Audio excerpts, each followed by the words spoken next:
कोटिकन्या महादानं तिलपर्वतकोटयः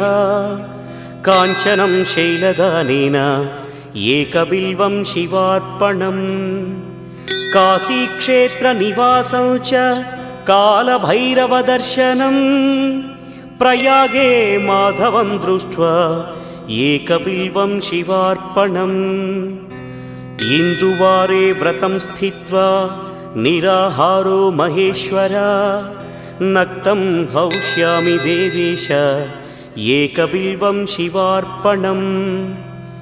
रामलिङ्गप्रतिष्ठा च वैवाहिककृतं तथा तटाकादि च सन्तानम्